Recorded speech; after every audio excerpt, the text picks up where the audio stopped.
Attention, Donc, tout ce bonjour à qui toutes sera et bonjour à enregistré. tous. Bienvenue dans ce Zoom live dans lequel Arnaud Codou de BPI France nous rejoindra dans quelques instants. Je vais vous le présenter et vous donner le programme de cette heure que nous allons passer ensemble. Peut-être un petit peu moins, peut-être un petit peu plus.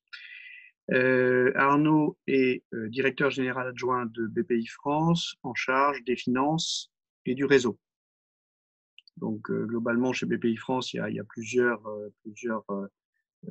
parties en organisation, mais il y a une partie historiquement qui est une partie bancaire, qui vient du CEPME, de la BDPME, et qui est devenue donc Oseo, puis BPI France.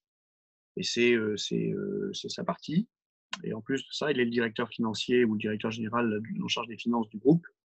Et notamment, c'est lui qui va chercher sur les marchés avec ses équipes l'argent qui ensuite est redistribué. Il y a une autre partie de BPI France qui historiquement vient de la Caisse des dépôts, qui sont les activités de private equity. Voilà. Donc ça, c'est un peu moins son day-to-day job, même si en tant que membre de l'instance dirigeante de BPI France, bien entendu, il a connaissance de l'ensemble des dossiers. C'est quelqu'un qui nous a fait l'amitié d'intervenir dans une conférence Melsion il y a quelques années déjà. C'est quelqu'un avec qui on est en relation régulière et donc nous lui avons demandé de prendre un petit moment pour répondre à vos questions. Donc, on a structuré la réunion de la façon suivante. D'abord, on va lui demander de nous présenter ce que BPI a mis en place. Ça, on l'a tous déjà à peu près en tête, donc on ira assez vite là-dessus, mais il y a des choses qui sont nouvelles tous les jours. Donc, sur les choses qui sont toutes juste communiquées ou en cours d'être communiquées, donc là, ça nous mettra un premier niveau de mise à jour. Et puis, on lui demandera aussi de s'exprimer sur ce qu'ils ont pour la phase suivante de la crise, puisqu'ils sont en train de le préparer probablement maintenant. Et s'il veut bien communiquer avec nous sur, en tout cas, les grandes idées ou les grandes pistes qu'ils ont,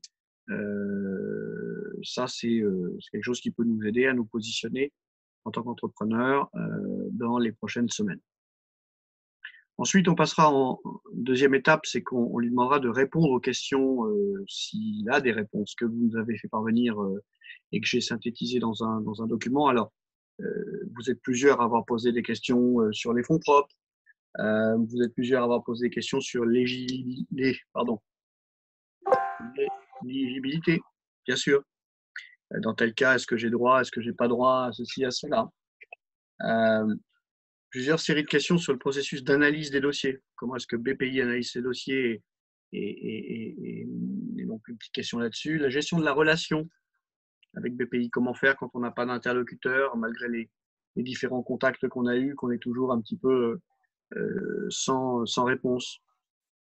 Quelques questions sur le PGE, le prêt garanti par l'État, même si BPI France n'est pas en première ligne, ce sont les banques qui sont en première ligne sur le PGE. Il y a des questions qui sont relatives à l'interaction entre PGE prêt à tout ou PGE prêt rebond. Et donc, il faut voir un petit peu comment il peut nous aider là-dessus. Et puis, on a gardé également une question que nous, Melsion, on a spécifiquement pour lui. Voilà. Donc, si vous avez, il y aura une troisième étape dans la conférence, si nous avons le temps, il faudra être très structuré. Donc, Eugénie fera faire très attention d'abord à l'arrivée d'Arnaud, pour que dès qu'il se connecte, on lui donne la parole. Et ensuite, qu'on essaye d'avoir ces 3 séquences de 10 minutes. Hein. Et la troisième séquence de 10 minutes sera une séquence où vous pourrez poser vos questions si elles n'ont pas déjà été traitées, bien sûr, à Arnaud. Je ne suis pas sûr qu'il aura les réponses à toutes les questions, mais en tout cas, il les entendra et c'est aussi important. Et des remontées directes depuis les entrepreneurs, sachant que les 52 délégations de BPI France sont en première ligne et sont vos premiers interlocuteurs, bien sûr, mais eux-mêmes sont dans une vague de demandes qui les met à rude épreuve. Et donc, c'est intéressant d'avoir une remontée d'informations directement euh, vers la direction générale de BPI France.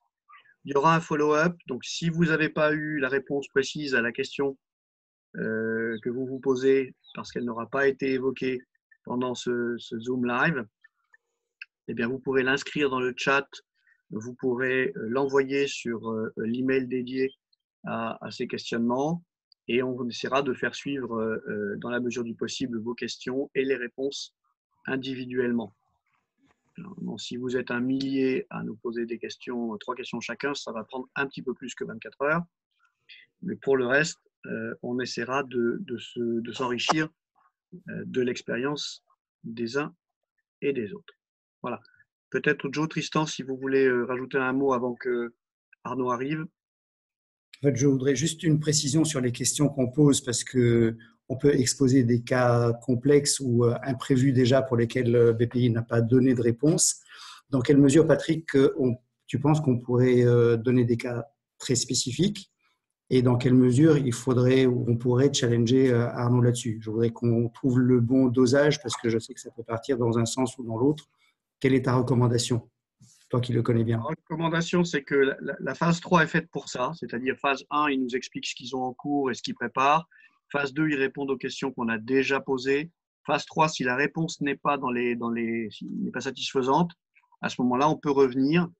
Mais disons que c'est un processus dont cette conférence live n'est qu'une partie. Et donc, je vous invite, si vous n'avez pas la réponse pendant ce live, à nous envoyer calmement la question. Éventuellement, on prendra contact avec vous. Je l'ai fait avec certains d'entre vous ce matin pour préciser des sujets.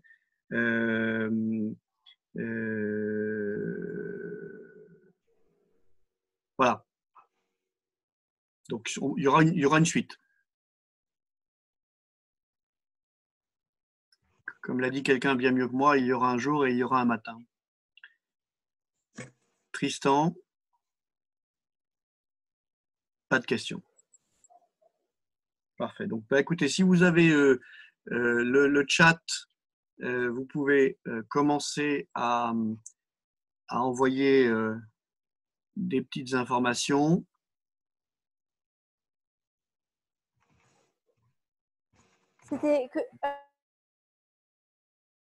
C'était lequel déjà? C'est pfc plus bpi@mession.com.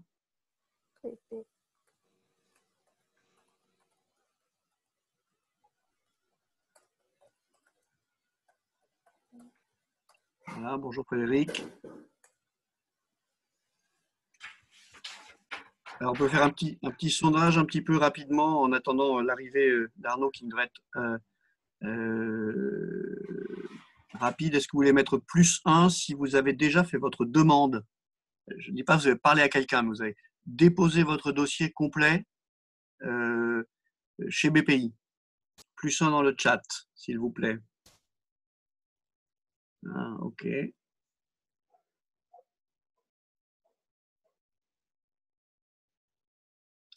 Je ne parle pas du prêt garanti par l'État. Hein. Je parle d'un financement BPI type prêt à tout, prêt rebond selon les endroits où c'est possible, parce que le prêt rebond n'est pas encore disponible partout. OK. D'accord. PGE. Oui. Oui, le PGE, c'est pas BPI France. Hein. Ce matin, j'étais dans un… Voilà Arnaud. Allô, Arnaud? Ah, salut, bonjour à tous les deux. Quel beau fond d'écran. Alors Arnaud, tu as 44 participants en face de toi.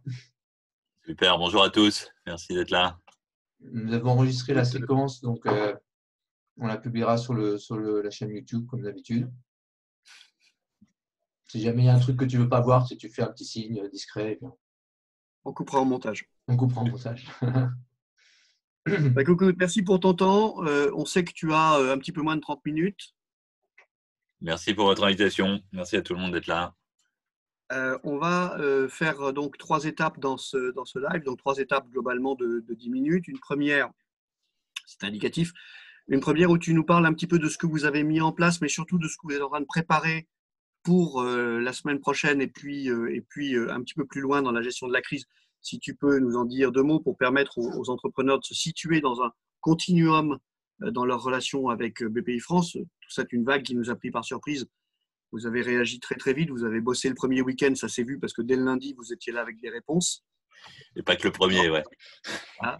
Et donc, maintenant, vous avez 15 jours d'avance sur les banques et disons, 10 jours d'avance. Et donc, du coup, vous êtes probablement déjà en train de réfléchir à la suite. Et puis, on sait que tu as la tâche aussi de refinancer BPI sur les marchés. Nicolas en a dit un mot ce matin en indiquant que c'était un peu compliqué et plus cher. Donc, ça, c'est des questions pour l'instant qu'on n'a pas évoquées très publiquement, mais juste comme il en a parlé, bon, je peux éventuellement dire un mot si tu veux bien. Et deuxième phase, les questions qu'on a envoyées, donc elles sont résumées au début du document et après tu auras t'as les mails un peu plus complets dans la deuxième partie du document. J'ai regroupé les questions par thème.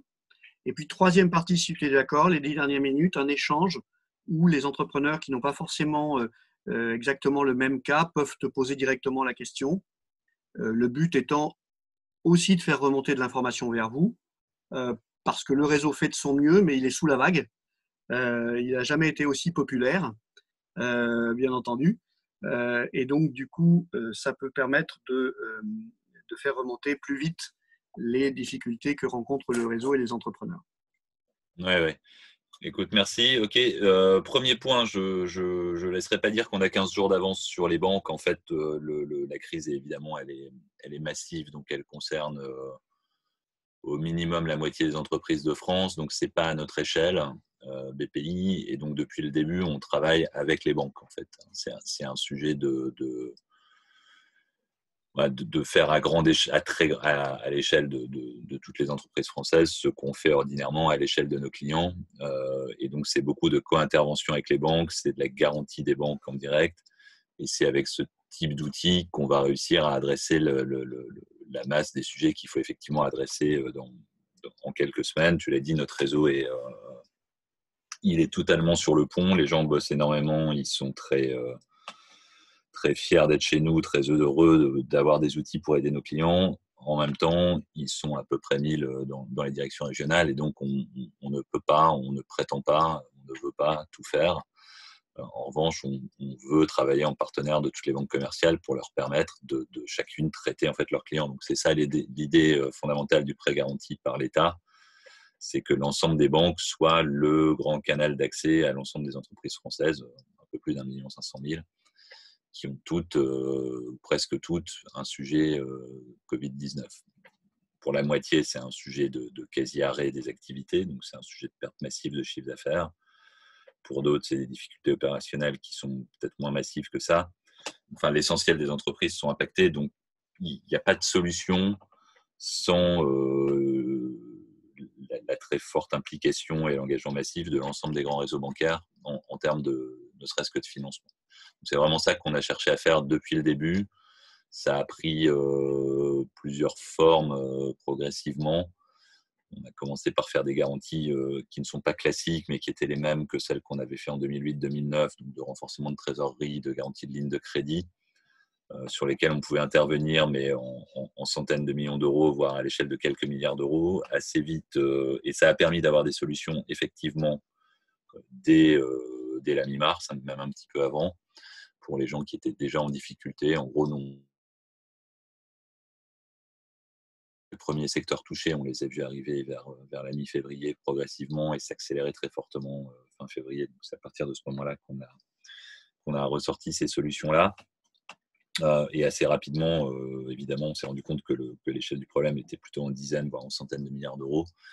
Et c'est là que l'État est intervenu avec l'ensemble des banques pour qu'on conçoive ce schéma de prêt garanti par l'État qui est opérationnel depuis plus d'une semaine maintenant. On est probablement là, en ce moment, en train de passer les 8 milliards d'euros demandés, sachant que la quasi-totalité, on va y revenir, j'ai vu que c'était dans les questions, mais l'esprit, c'est que la très grande majorité des dossiers soient acceptés et instruits très très rapidement. dès lors qu'ils ne présentent pas de difficultés singulières de surendettement en tout cas. On a plus de 50 000 dossiers qui sont en cours d'instruction aujourd'hui dans les banques en moins d'une semaine. Donc on est sur un décollage qui est réellement vertical et c'est en cours d'accélération encore. Donc voilà, l'ensemble des réseaux, on estime probablement 40 000 personnes dans les réseaux bancaires sont en train de s'approprier ce dispositif. C'est en train de fonctionner. Je ne reviens pas sur tout ce que fait l'État par ailleurs en termes de report d'échéances en tout genre, en termes de fonds de subvention par ailleurs. Bref, voilà, on a quand même globalement un ensemble de mesures qui permet au moins de rentrer dans la crise. Donc après, il y a la question de la suite. La suite, je ne suis pas plus devin que vous, donc je ne sais pas exactement ce qu'elle est faite. Ce qu'on sait tous, c'est qu'elle est subvenue de manière… D'abord, ce n'est pas une crise, on le redit, Nicolas le dit très souvent dans la presse, on le redit régulièrement à tout le monde, ce n'est pas une crise économique d'abord, c'est une crise sanitaire qui arrive dans un contexte économique qui était bon globalement en France et en Europe. On peut poser sur à quel point il était bon, mais fondamentalement la dynamique était bonne. Et donc on gèle une économie plutôt de haut de cycle et on va la dégeler assez rapidement normalement, dans quelques mois. Donc la question c'est comment on gère ce dégel. La première chose c'est d'éviter, c'est comme pour les surgelés, hein, on peut geler, décongeler une fois, ça pose pas trop de difficultés. Si ça regèle derrière, là ça se corse. Donc il y a le truc à éviter absolument, c'est ça. Et pour éviter ça, il y a évidemment des sujets de gestion de la crise sanitaire qui nous échappent totalement et qui sont absolument prioritaires à l'échelle de la planète. En plus, à supposer que ça se soit bien fait, la priorité pour nous, c'est de faire en sorte que l'investissement reprenne le plus vite possible et que les entreprises françaises soient sur les tendances qu'on voyait déjà comme des macro-tendances avant et dont on voit maintenant qu'elles vont s'amplifier massivement à la sortie de la crise, selon toute vraisemblance, que ce soit dans la transition énergétique, dans la transition digitale. On voit bien que cette crise va faire pierre angulaire d'accélération. Enfin, pierre angulaire d'accélération, ça ne veut rien dire, mais va être une espèce de virage sur l'aile pour accélérer ces tendances-là. Et donc, on réfléchit maintenant, on commence à réfléchir. On passe quand même honnêtement énormément de temps à s'assurer que tout ce qui est mis en place pour gérer la crise est opérationnel, couvre les besoins de tout le monde. Il y a encore un peu de travail évidemment à faire là-dessus. Les gens sont totalement focalisés sur les opérations. Le temps qu'on passe à réfléchir, on le passe à réfléchir à l'accès de tous ces dispositifs à réellement tout le monde. Il y a encore quelques petits sujets, encore une fois, on va en reparler. Et s'agissant de la sortie de la crise, à comment on pourra avoir l'ensemble des dispositifs de soutien à l'investissement le plus opérant et le plus dynamique possible, le plus vite possible. Il y a déjà pas mal d'entreprises, il y en a probablement autour de la table, hein, pour celles qui ne sont pas en train de se débattre parce qu'elles sont en première ou en deuxième ligne et qui ne sont pas non plus complètement gelées, tétanisées. On voit pas mal de nos clients qui sont en train de réfléchir justement à comment ils rebondissent, comment ils ajustent le tir. C'est super, il faut le faire. Ce sont des questions qu'effectivement les entrepreneurs commencent à se poser lorsqu'ils ont la chance de ne pas être tout à fait dans le creux de la crise. Et puis même au bout de 2 semaines, on commence à réfléchir forcément puisque les premières décisions produisent leurs effets. Je te propose qu'on passe à la série de questions. Ouais. Il y en a une dizaine, on a 1 minute à peu près par grande question et malheureusement, je sais que tu n'as pas tout, mais tout ce que tu pourras nous donner sera apprécié dans les relations que les entrepreneurs ont ensuite avec le réseau. Ouais. Alors d'abord, toute la première question autour des fonds propres. Il y a une grande inconnue dans cette histoire, c'est que le montant des prêts, notamment à tout, a l'air d'être limité au niveau des fonds propres de l'entreprise. Mmh. Mais l'endettement global que vous autorisez dans cette période, dans votre analyse du risque, a lui l'air d'être décorrélé du niveau des fonds propres. C'est-à-dire que vous avez l'air de considérer que ce qui est plus important, ce serait le ratio de couverture des intérêts sur la base de l'EBITDA 2017 et 2018. Ça, c'est pas tellement votre. J'ai envie de. C'est bien que vous sachiez, je dis vous collectivement à tout le monde, ce genre de choses. C'est pas. J'ai envie de dire, c'est pas collectivement votre problème. Ça peut être un sujet de discussion avec votre banquier au cas par cas. on n'a pas de critères, on n'a pas des ratios à partir desquels on ne traite plus ou on considère que l'endettement est trop élevé de manière générale. C'est du cas par cas, c'est au minimum du sectoriel, ça dépend d'énormément de choses. Et donc, c'est une alchimie qui fait, puisqu'il y en a une, la beauté du métier de banquier. En revanche, donc ça, c'est nos critères de risque de manière générale. Après, sur nos prêts à nous, et en particulier sur le prêt à tout, il y a effectivement une limite qui est celle du montant des fonds propres. Ça, c'est vrai. Ça n'est pas vrai pour le montant du prêt. Ça n'est pas vrai pour le prêt garanti par l'État. Donc, je le redis à tous ceux qui sont là, la priorité aujourd'hui et votre principal intérêt aujourd'hui, c'est d'aller chercher le prêt garanti par l'État, d'aller voir votre banquier principal et, comme vous savez tous, représenter un quart de votre chiffre d'affaires annuel pour ceux pour qui c'est pertinent et pour les autres, soit parce qu'ils sont nouvellement créés, soit parce que ce sont des boîtes innovantes où le critère du chiffre d'affaires ne s'applique pas, égal à 2 ans de masse salariale. Donc, c'est vraiment la priorité pour 2 raisons. 1, parce que dans la plupart des cas, ce prêt va être facile à obtenir. 2, pour le coup, lui, il n'a pas ce type de limite. Et 3, ce prêt est pas cher puisque les banques se sont engagées à prêter au coût de la liquidité plus au coût de la garantie, ce qui, grosso modo, fait qu'on va observer des prix entre 0 et 1% pour à peu près tout le monde. Et au demeurant, ce prêt a la même vertu que le prêt à tout. C'est un prêt en blanc, pas de sûreté, en particulier pas de caution personnelle, mais de manière générale, pas de sûreté. Et il a 1 an de différé d'amortissement. Et à l'issue de cet 1 an de différé d'amortissement, vous avez le choix de le rembourser ou de l'étaler ou d'étaler son remboursement sur jusqu'à 5 ans de plus. Voilà, donc c'est vraiment la priorité. Le prêt à tout, il a été lancé un petit peu avant. Il a permis de traiter les situations d'urgence. Aujourd'hui, le prêt à tout, c'est un prêt qui va venir en plus du prêt garanti par l'État. Il y a un ordre de priorité qui est très clair, et en force de frappe, et en facilité d'accès, donc en volume disponible. Nous, on ne fera pas 300 milliards de prêts à tout. L'État est prêt à faire 300 milliards de prêts garantis. Voilà, donc et en plus, c'est moins cher.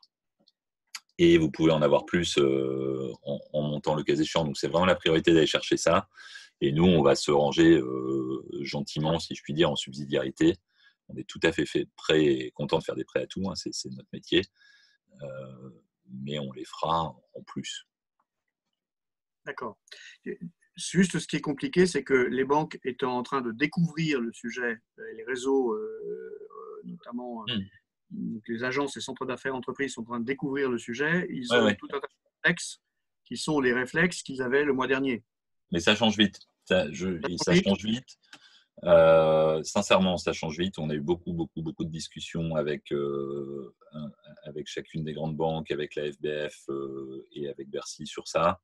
On a des discussions localement entre nos agences et les centres d'affaires des banques ou les agences.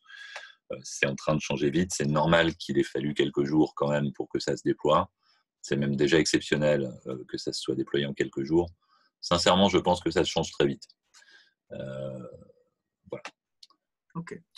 Question sur l'éligibilité pour certaines typologies d'entreprises. Pour aller jusqu'au bout dans le ça change très vite, il y a depuis hier une FAQ, donc une foire aux questions, ou une frequently asked questions selon votre langage préféré, qui est en ligne et qui est diffusée partout, mise en ligne par le ministère de l'Économie et des Finances, qui répond à peu près toutes les questions et qui va permettre à tout chargé d'affaires bancaire en particulier de rentrer dans les détails qui sont forcément sordides de ce que ça veut dire.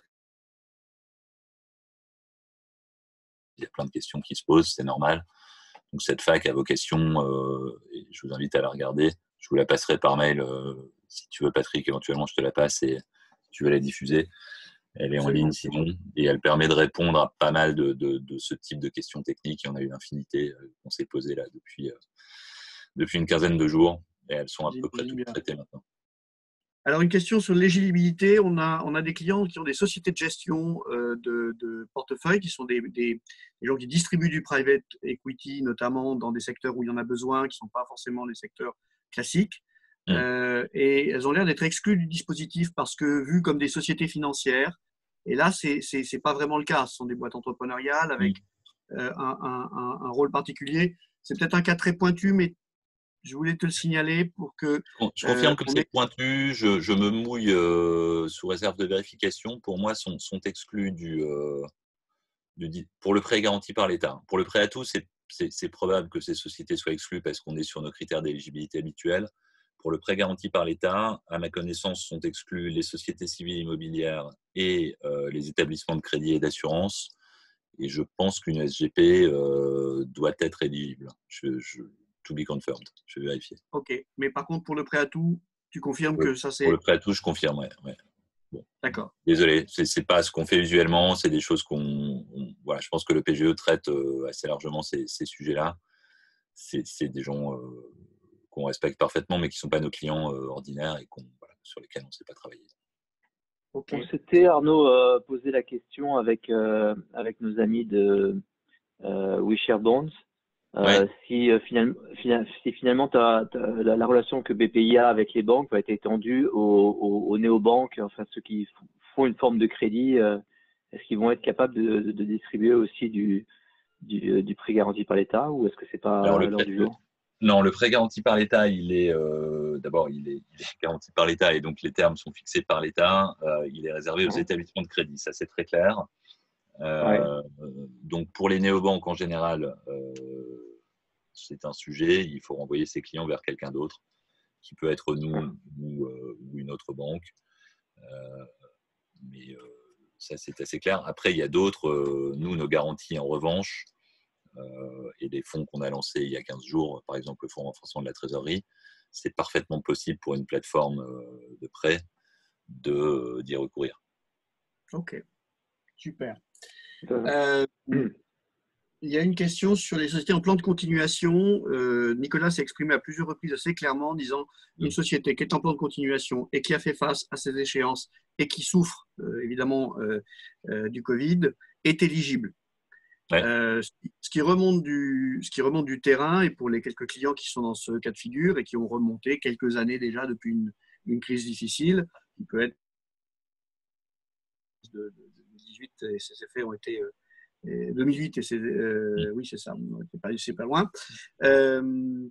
Dans les réseaux, ça n'a pas l'air de fonctionner dans les réseaux bancaires. Est-ce que chez BPI, il y a une compréhension que c'est pas parce que tu as une société qui a eu des difficultés en passé, si aujourd'hui elle tient son plan de continuation, si aujourd'hui elle a du cash, elle a de l'EBE, mais qu'elle est impactée, est-ce qu'elle est bel et bien éligible?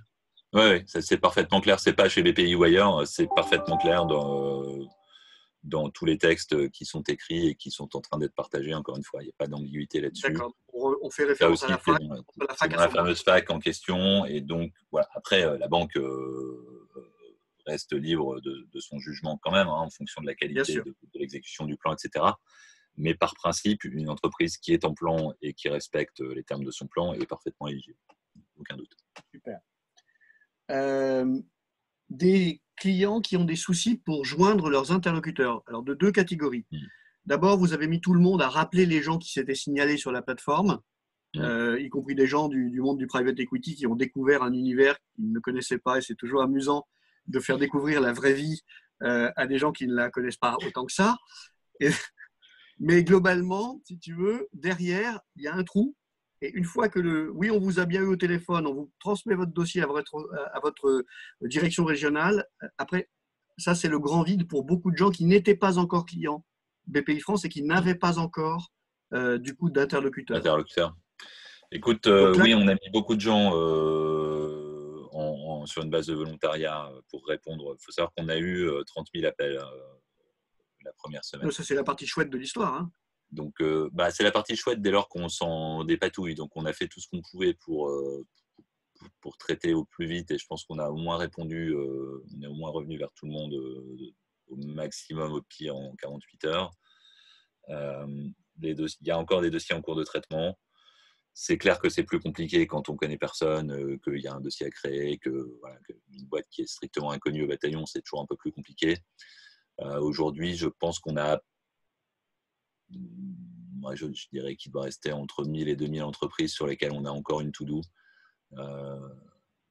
Donc ça, c'est une question de jour, en fait.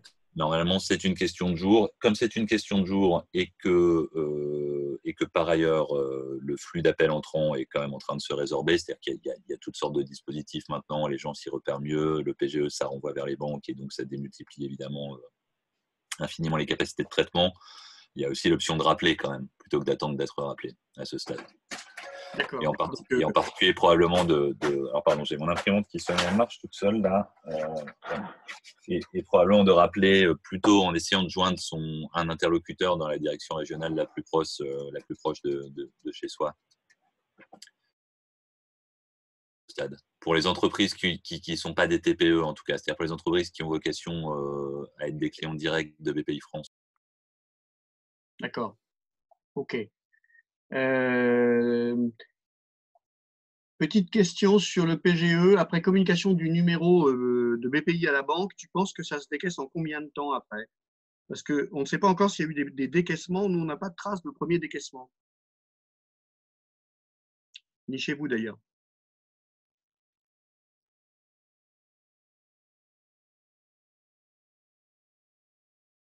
Est-ce que nous avons perdu Arnaud?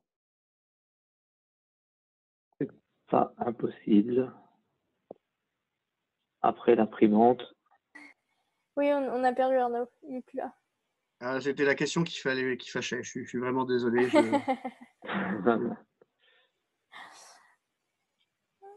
Ça arrive des aléas du direct. Hein. Le temps qui passe. Désolé. C'est arrêté d'un coup, nous dit Arnaud. Donc, on va attendre quelques secondes.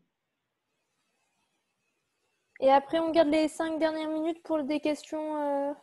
Des questions-réponses. Ok.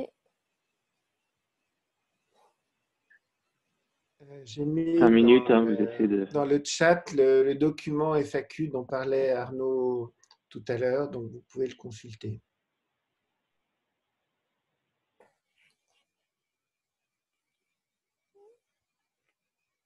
Et plus que le consulter, vous pouvez, une fois que vous avez trouvé la réponse au cas dans lequel vous êtes, vous pouvez vous en servir vis-à-vis de vos interlocuteurs bancaires.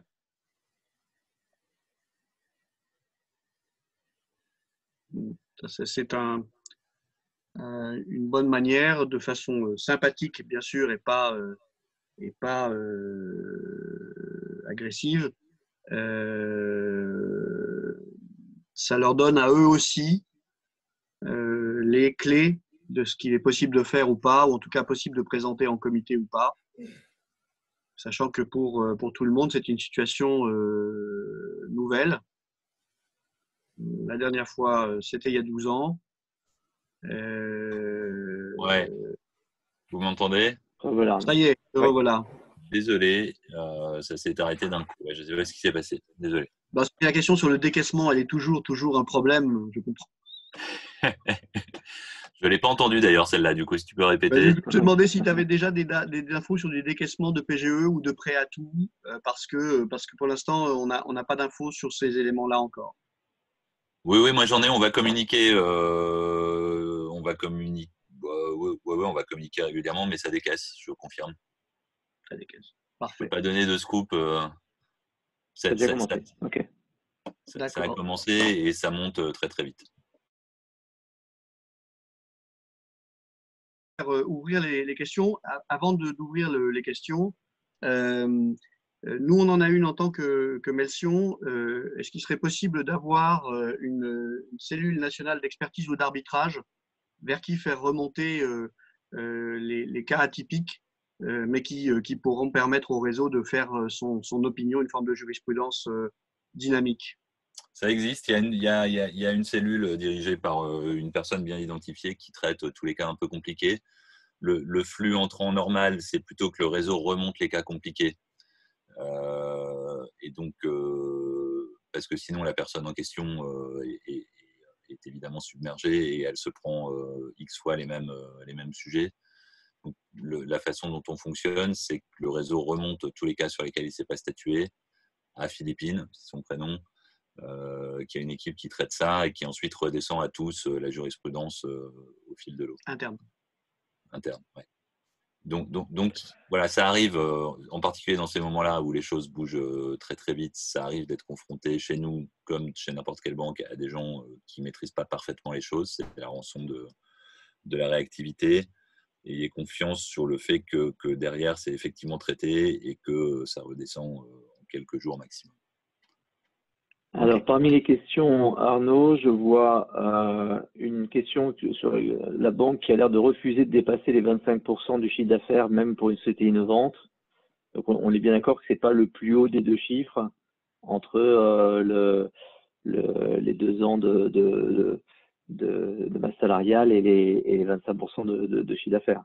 C'est un petit peu quand Soit même on si la est société, innovant et si c'est une société innovante, normalement, elle est éligible jusqu'à 2 fois la masse salariale annuelle. c'est ça. Ouais. Et c'est pas limité par 25% de son chiffre d'affaires. Non. Cool. Bah non, parce que le but, c'est de traiter les boîtes qui n'ont pas ou quasiment pas de chiffre d'affaires. Donc, on se Donc marcherait ça, sur ça les fait partie des banques qui n'ont pas encore bien redescendu l'information dans le réseau, quoi. clairs. Autre question, le numéro BPI pour le PGE, il est envoyé à l'entreprise et l'entreprise et à la banque, c'est ça? Ou c'est Le seulement, numéro d'attestation PGE, il est demandé par l'entreprise sur une plateforme gérée par BPI. Il lui est envoyé en PDF. Il n'est pas envoyé à la banque. C'est l'entreprise qui va avec son numéro d'attestation revoir son banquier. Donc, dans le process, j'ai un préaccord de mon banquier. Je renseigne sur la plateforme ce que je vais demander comme prêt avec ce préaccord. J'ai un numéro unique, je le donne à mon banquier. Le banquier fait un check sur une plateforme, on va dire miroir de la première. Fait un check qu'il n'y a pas de choses bizarres, quelles qu'elles soient. d'accord. Et comment ça se passe quand tu as obtenu un accord entre plusieurs banques pour le PGE? Ça se passe de la même façon. Ça se passe de la même façon. Tu fais, pour le moment, et même après, tu fais une seule demande d'attestation avec plusieurs banques. Donc une seule demande d'attestation pour le montant total. Ouais. Et En après, fait, quand tu arrives sur la chaque banque page va confirmer sa partie. quand tu arrives sur la page de demande d'attestation, on te demande combien de banques tu as et on te demande les codes banques, codes guichets de chacune des banques qui vont te prêter avec un montant. Il y a un numéro qui correspond à ça et chaque banque ensuite verra sa quote-part quand elle rentre le numéro d'attestation. D'accord. En revanche, on est obligé d'attendre que les trois soient d'accord en même temps avant de commencer la procédure.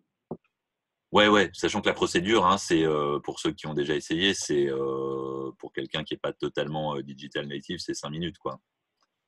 Mais Okay. oui, ouais. Et qu'il n'y a pas 50 banques, effectivement. En général, c'est 2-3 banques, sauf pour des très grosses boîtes où on va arriver à 5-6.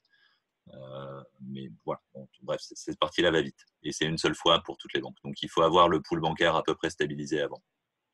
OK. Vous allez annoncer, je pense, un produit que vous appelez OC Bridge, c'est ça, pour les gens entre deux levées de fonds. Alors, nous, chez nos clients, on n'a pas énormément parce qu'on n'est pas des grands fans de la levée de fonds, comme tu sais, mais ça peut arriver quand même. Ça, on s'attend à des informations dans quel horizon?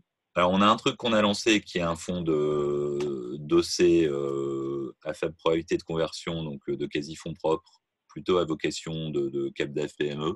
Ça peut servir. C'est-à-dire, si vous avez besoin de renforcer vos fonds propres avec, encore une fois, du quasi-fonds propre, de la pseudo-dette, on appelle ça comme on veut, avec quelque chose d'assez junior par rapport aux banques, qui a le goût des fonds propres, mais qui n'impacte pas la gouvernance et le tour de table.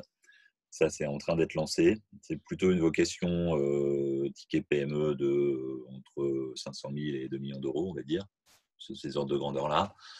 Et par ailleurs… Pardon ? Il a un nom, ce produit ? Il a un nom. Désolé, il a un nom, je vais retrouver. Mais…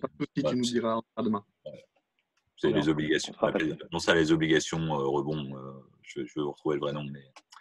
Voilà. Et ensuite, il y a effectivement un sujet d'OC Bridge qui vise plutôt les boîtes innovantes entre deux tours et qui doit permettre, lui, il n'est pas encore lancé, mais il va l'être, qui doit permettre d'attendre que les fonds soient en capacité de réinvestir. Il y a pas mal de levées de fonds dans le venture là, qui sont suspendues, ce qui est parfaitement compréhensible. Simplement, il y a des entreprises dont la trajectoire a été de lever dans les 6 mois qui viennent. On pense qu'elles ont vocation à lever post-crise, quoi qu'il arrive. Donc, pour celle-là, on aura ce produit de bridge. OK. Merci Arnaud. Okay. Il est 30 et on sait que, il est 17h et tu vas partir. Merci infiniment. À bientôt. Plaisir, merci à vous. De remonter nos questions par mail. Oui, avec plaisir. Merci à tous. Bon courage pour affronter la crise. Arnaud. Et à très vite.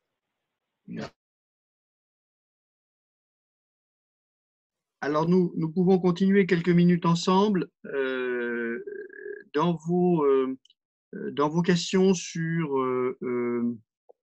dans le chat, il y a un certain nombre de réponses que nous avons eues par ailleurs, donc je vais juste essayer d'y répondre. Nicolas, tu demandais de l'interdiction de distribuer des dividendes alors qu'on bénéficie d'un PGE, ça ne concerne que les grandes entreprises. Également, la question sur la diminution du salaire du dirigeant dans le cas où on prend un PGE, ça ne concerne que les grandes entreprises. Voilà. Je ne sais pas, c'est peut-être traité dans la fac que je n'ai pas eu le temps de lire encore.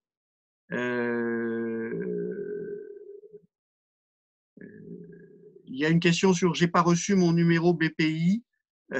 C'est probablement parce que la procédure n'est pas allée à son terme. C'est-à-dire, en fait, il y a quelque chose qui ne fonctionnerait pas parce que l'obtention du numéro de BPI suite à une demande de PGE, elle est instantanée par la plateforme. Donc, ça veut dire, je te rappellerai, Stéphane, pour en dire deux mots. Laurent, tu reposais la question des dossiers ouverts. Arnaud a répondu, il faut appeler. Il faut appeler et pas le numéro vert. Il faut appeler le numéro local de la direction régionale dont vous dépendez. Question, si on bénéficie du chômage partiel, la distribution de dividendes n'est pas interdite. Alors, il n'y a pas de chômage partiel normalement pour les dirigeants, mais ça ne doit pas être ça le sens de la question de Richard. C'est est-ce que si l'entreprise bénéficie du chômage partiel, la distribution de dividendes n'est pas interdite? Je n'ai pas l'information. Et quant à Nicolas, la grande entreprise, ma source, c'est Nicolas Dufourcq ce matin. Il avait l'air sûr de lui, mais bien entendu, tout ça bouge à toute vitesse.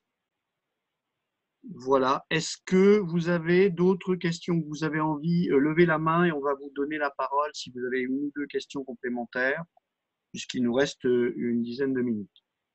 En attendant les questions écrites, Patrick, moi, ce que j'en déduis, c'est qu'il est impératif pour tous les entrepreneurs de commencer par contacter leur banque et quelque part faire une demande de PGE de toute façon, parce que les conditions sont plus souples, parce que le réseau est beaucoup plus grand et que derrière, c'est beaucoup plus simple pour BPI plutôt que demander les produits BPI en première demande. Est-ce que tu valides ça depuis qu'on en parle avec les allers-retours? Presque. Je dirais qu'il y a un cas de figure dans lequel il faut faire simultanément. La réponse de Joe est la bonne. Si vous n'êtes pas client BPI France et que vous n'avez pas un très beau bilan, si vous n'êtes pas client BPI France, vous n'avez pas un très beau bilan, je vous tout de suite. Foncez chercher le PGE qui a vocation à être distribué très largement. Et ne tardez pas parce que les enveloppes ne sont pas extensibles. Alors 300 milliards, on a un petit peu de garantie donnée par l'État, on en a un petit peu sous le pied, mais ça va aller très très vite. En revanche, si vous êtes déjà client BPI France et si vous avez un bon bilan, alors ma recommandation serait de scinder votre financement en deux, puisque le prêt à tout de BPI France a l'avantage d'être à taux fixe, alors que le prêt de nos amis banquiers est à taux variable. Et juste pour vous donner une information comme ça, tous les coûts de financement ont pris 50 points de base, c'est-à-dire 0,5% depuis la semaine dernière. C'est-à-dire que le prêt à tout qui était à 2% est à 2,5%, et le prêt PGE qui était à 0 plus 0,25 de garantie est maintenant à 0,50 plus 0,25 de garantie. Pourquoi? Parce que les banques ont du mal à se refinancer sur le marché obligataire, et donc ça redescendra peut-être la semaine prochaine, ou bien ça va continuer à monter. Donc, dans les deux cas, il est prudent d'avoir une partie de son endettement, voire le maximum de son endettement à taux fixe. C'est un pari qu'on fait. Si les taux, on pense qu'ils vont rester proches de zéro, il vaut mieux s'endetter à taux variable. Bien sûr, c'est moins cher. Mais c'est la même chose quand vous faites un prêt immobilier personnel. C'est de la stratégie financière de base. Ma recommandation, c'est si vous pouvez, parce que votre bilan vous le permet, 50% à taux variable, 50% à taux fixe. Et à taux fixe, c'est probablement la bonne approche, c'est le prêt à tout de BPI France. Voilà, je ne sais pas si Joe, ça répond. Mais tu as raison, le premier point d'entrée, c'est le banquier habituel et le principal banquier, celui qui vous connaît le mieux.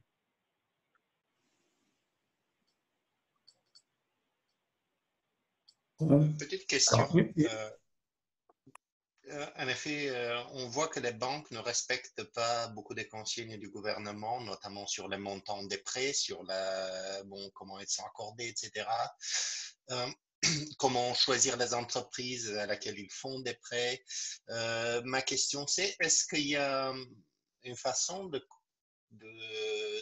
contraindre le banquier de suivre les recommandations du gouvernement à ce moment-là, ou à quoi servent ces recommandations alors? Par exemple, sur le montant du prêt qui est limité à 25% du chiffre d'affaires, mais pour les sociétés innovantes peut aller à 2 fois la masse salariale, et pourtant les banques refusent de le faire et même de considérer cette possibilité. Qu'est-ce qu'il faut faire? Alors, Dan, j'ai entendu ta question et je l'ai lue. Je suis d'accord avec toi. C'est juste une question d'une semaine, peut-être de 10 jours. Donc, il ne faut pas considérer la réponse qui t'est donnée aujourd'hui comme une réponse définitive. C'est la réponse que le banquier a apportée aujourd'hui. Je peux dire, écoutez, je suis étonné, je demande un arbitrage. Le mot-clé, c'est je demande un arbitrage. C'est-à-dire, en fait, je demande à quelqu'un de réexaminer le dossier. Ça ne veut pas dire que tu auras gain de cause, mais ça veut dire qu'en gros, il n'y a pas d'acrimonie. Ce n'est pas parce qu'ils ne veulent pas, c'est juste parce qu'ils sont pris par surprise. Hein, bien imaginer que la vie normale d'un banquier, c'est de gérer peut-être une cinquantaine de dossiers par mois, et tout d'un coup, c'est 5000. Il y a peut-être un point complémentaire. Je ne sais pas, Dan, si c'est ton cas ou pas, mais j'ai eu aussi beaucoup de clients qui n'avaient pas fait attention à leur notation Banque de France ou leur note chez BPI. Et du coup, c'est l'opportunité d'aller le faire. Et une fois que c'est fait, ça peut assouplir la position de la banque. Donc, pensez à ça. Très bon, qui vient de la Banque de France, et vous pouvez avoir accès à ça. Et le fait de leur donner des infos, d'expliquer votre stratégie où vous en êtes, permet de corriger cette notation et du coup peut-être assouplir la position du banquier. Merci. Mais clairement, hein, il y a un temps d'adaptation. Ce sont des grosses organisations. Elles ont besoin de comprendre les nouvelles règles du jeu. Et poser la même question plusieurs fois risque d'être nécessaire, quitte à évidemment arriver avec la FAQ du ministère des Finances, quitte à dire écoutez, je comprends pas, c'est étonnant, est-ce qu'on peut en parler ensemble avec votre directeur d'agence, etc. Il faut admettre qu'en l'occurrence, personne ne sait très bien, donc du coup, il faut montrer à tout le monde qu'on découvre ensemble et qu'il n'y a pas d'enjeu.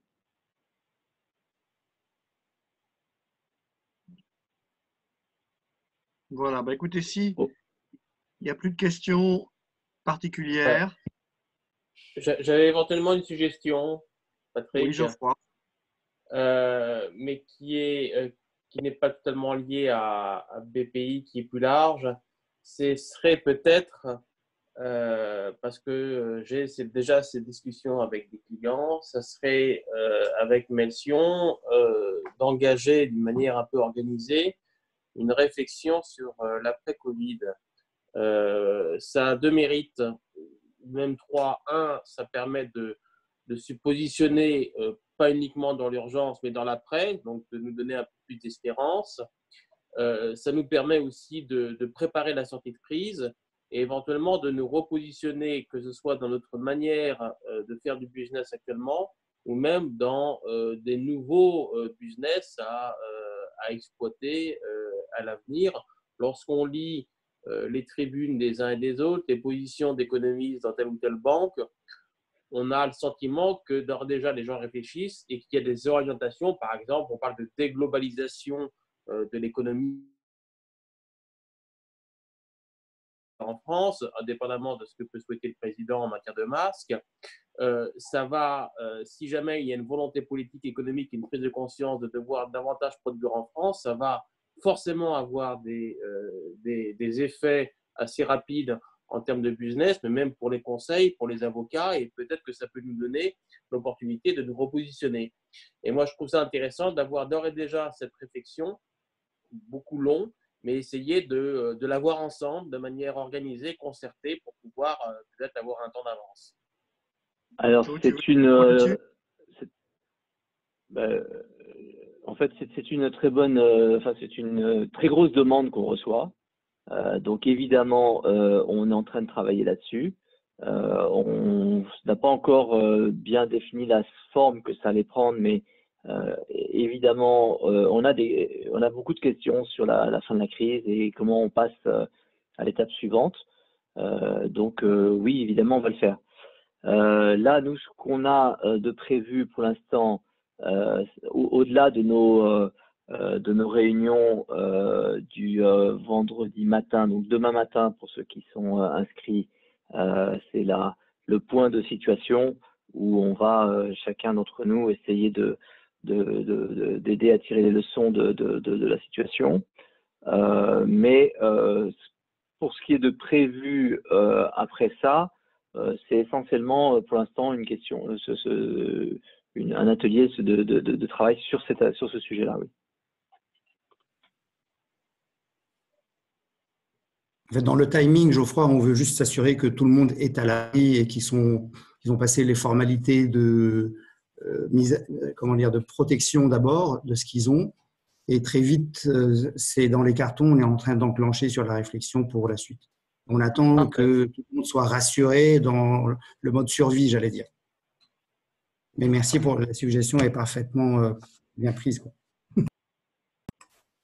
Ok, merci infiniment à tous. Nous avons débuté à l'heure et nous avons fini à l'heure, ce qui n'est pas un exploit, mais notre norme. Et je remercie Eugénie de nous aider à améliorer en permanence notre réussite. Si vous avez encore des questions, pfc plus bpi@melsion.com ou bien Eugénie plus crise@ordono.com. N'hésitez pas, si vous avez besoin de nous parler individuellement, eh ben, écoutez, vous savez, nos journées sont là pour ça. Donc, bon courage à toutes et à tous. Au plaisir de vous retrouver également à Joey demain à 11h. Demain 11h, partage d'expérience entre entrepreneurs. Et n'hésitez pas, si vous avez un entrepreneur à inviter, vous nous envoyez un mail ou à l'un d'entre nous, on l'intègre. Ils sont tous les bienvenus et on les mettra dans notre liste d'invités. Et demain, nous ferons la synthèse des retours du sondage. On a un très grand nombre de réponses et donc vous pourrez vous positionner par rapport aux autres entrepreneurs, savoir quelques statistiques sur ce qu'ont fait les gens et les questions qui sont remontées liées à ce sondage sur le chômage partiel, les financements, etc. Et Tristan vérifiera que vous avez tous bien répondu, donc faites gaffe. Merci, à bientôt. À demain. Allez, Merci. à bientôt. À demain, merci beaucoup. Au revoir.